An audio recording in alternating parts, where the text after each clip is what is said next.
KR Gopikrishnan തുടരുന്നു international news ഡെസ്കിൽ നിന്നും. KR, ഏറ്റവും ഒടുവിൽ നമുക്ക് മനസ്സിലാക്കാൻ കഴിയുന്നത് ഇതിലിപ്പോൾ ഈ യുദ്ധം ഒഴിവാക്കാനുള്ള ഇടപെടൽ അത് ആരുടെ ഭാഗത്തുനിന്ന് അടുത്ത ഘട്ടത്തിൽ at the very next moment ഉണ്ടാകും എന്നുള്ളതാണ്. കാരണം ഈ രീതിയിൽ പോവുകയാണെങ്കിൽ അത് കടുത്ത യുദ്ധത്തിലേക്ക് തന്നെ കാര്യങ്ങൾ പോകും എന്നുള്ളതാണ്. ആര് ഇടപെടൽ നടത്തും? അതൊരു സുപ്രധാന രാഷ്ട്രീയ ചോദ്യം കൂടിയാണ്.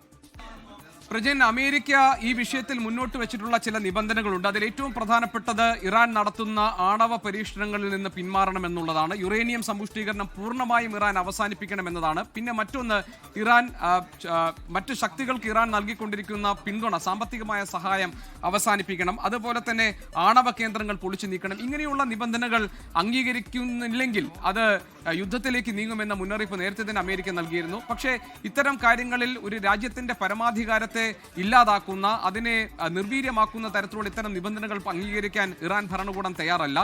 ജനീവയിൽ നടന്ന ചർച്ചകൾ, ആ ചർച്ചയിലെ അതൃപ്തി ഡൊണാൾഡ് ട്രംപ് പ്രകടമാക്കിയത് നമ്മൾ കണ്ടു. ഇനിയിപ്പോൾ അടുത്തയാഴ്ച വിയന്നയിൽ ഈ ചർച്ചകളുടെ തുടർച്ച ഉണ്ടാകാൻ പോവുകയാണ്. പക്ഷേ ഇതൊക്കെ നടക്കുമ്പോൾ തന്നെയാണ്, ഈ അനുനയ നീക്കങ്ങളും ശ്രമങ്ങളും ചർച്ചകളും ഒക്കെ നടക്കുന്ന ഘട്ടത്തിൽ തന്നെയാണ് ഒരു യുദ്ധത്തിലേക്ക് നയിക്കും വിധത്തിലുള്ള ഒരു ആക്രമണം ഇപ്പോൾ ഇസ്രായേലിന്റെയും അമേരിക്കയുടെയും ഭാഗത്തുനിന്നുണ്ടായിരിക്കുന്നത്. അതുകൊണ്ട് തന്നെ ഈ ചർച്ചകളിൽ എത്രത്തോളം ആത്മാർത്ഥമായിട്ടാണ് ഈ രാഷ്ട്രങ്ങൾ ഇടപെടുന്നത്, ഈ ചർച്ചകളിലൂടെ ഒരു സമവായത്തിലെത്താൻ സാധിക്കുമോ, ഈ ചർച്ചകളിലൂടെ അമേരിക്ക ആവശ്യപ്പെടുന്ന തരത്തിൽ ഇതിന് പൂർണ്ണമായി വഴങ്ങിക്കൊടുക്കാൻ ഇറാൻ ഭരണകൂടം തയ്യാറാകുമോ, ആണവ പരീക്ഷണങ്ങൾ എന്നതുമായി ബന്ധപ്പെട്ട് അതോടൊപ്പം തന്നെ ഇറാന്റെ ബാലിസ്റ്റിക് മിസൈലുകൾ അതുണ്ടാക്കുന്നതുമായി ബന്ധപ്പെട്ടൊക്കെ അമേരിക്കയുടെ നിർദ്ദേശങ്ങൾ പാലിക്കാൻ ഇറാൻ ഭരണകൂടം തയ്യാറാകുമോ, ഇങ്ങനെ തുടങ്ങിയ ധാരാളം ചോദ്യങ്ങളുണ്ട്. ഈ കാര്യങ്ങൾക്കൊന്നും ഒരു വിദേശ ശക്തിയുടെ നിർദ്ദേശങ്ങൾക്ക് വഴങ്ങിക്കൊടുക്കേണ്ടതില്ല. അത് ഒരു പരമാധികാര രാഷ്ട്രത്തിന് യോജിച്ചതല്ല എന്ന നിലപാടാണ് ഇറാൻ ഭരണകൂടം പുലർത്തുന്നത്. അതുകൊണ്ട് തന്നെ പ്രശ്നങ്ങൾ പെട്ടെന്ന് ചർച്ചകളിലൂടെ പരിഹരിക്കുക എന്നത് ഏറെക്കുറെ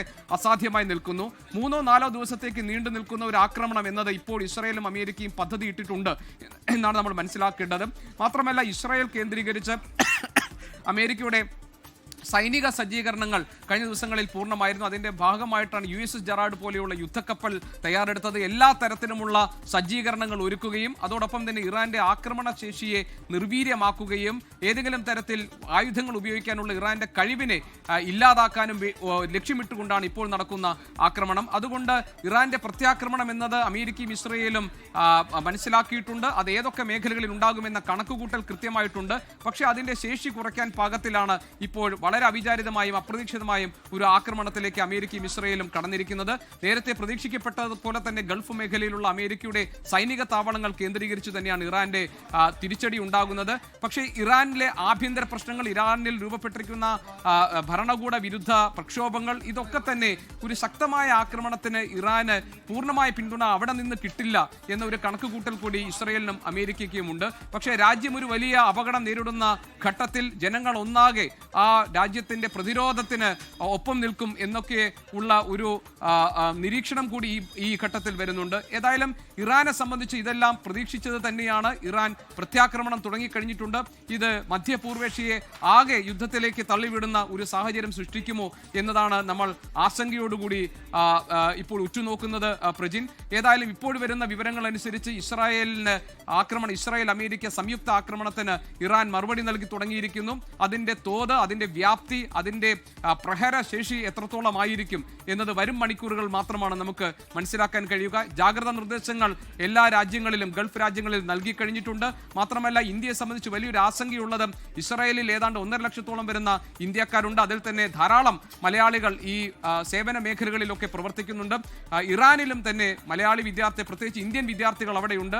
അവർ പലരും ഈ MBBS മെഡിസിൻ പോലെയുള്ള കോഴ്സുകളിൽ പഠിക്കുന്നവരാണ്. അവരോടൊക്കെ ഒഴിഞ്ഞു പോകാൻ നേരത്തെ തന്നെ ആവശ്യപ്പെട്ടതാണ്. എന്നാൽ അവരുടെ പരീക്ഷ വരുന്നത് ഈ മാർച്ച് മാസത്തിലാണ്. അതുകൊണ്ട് പല വിദ്യാർത്ഥികളും അവിടെ നിന്ന് ഒഴിഞ്ഞു പോകാൻ നേരത്തെ തയ്യാറായിരുന്നില്ല. ഇങ്ങനെയൊക്കെയുള്ള വലിയ ആശങ്ക ഇന്ത്യയെ സംബന്ധിച്ചുണ്ട്. ഇന്ത്യൻ പ്രധാനമന്ത്രിയുടെ ഇസ്രായേൽ സന്ദർശനത്തിന് തൊട്ടു പിന്നാലെയാണ് ഇപ്പോൾ ആക്രമണം ഉണ്ടായിരിക്കുന്നത്. ആർക്കും തന്നെ പിടിച്ചു നിർത്താൻ കഴിയാത്ത തരത്തിലുള്ള ഒരു രാഷ്ട്രീയ ലക്ഷ്യത്തോടു കൂടിയുള്ള ഒരു സംയുക്ത ആക്രമണമായി ഇസ്രായേൽ അമേരിക്കയുടെ ഇറാൻ ആക്രമണം മാറിയിരിക്കുകയാണ്. പ്രജ, ലോകത്തെവിടെയായാലും ഏത് സമയത്തും 24 വാർത്തകളും ഓഗ്മെന്റഡ് റിയാലിറ്റി പാക്കേജുകളും എക്സ്പ്ലെയിനറുകളും വിശദമായി കാണാൻ ഞങ്ങളുടെ യൂട്യൂബ് ചാനൽ നിങ്ങൾക്ക് സബ്സ്ക്രൈബ് ചെയ്യാം.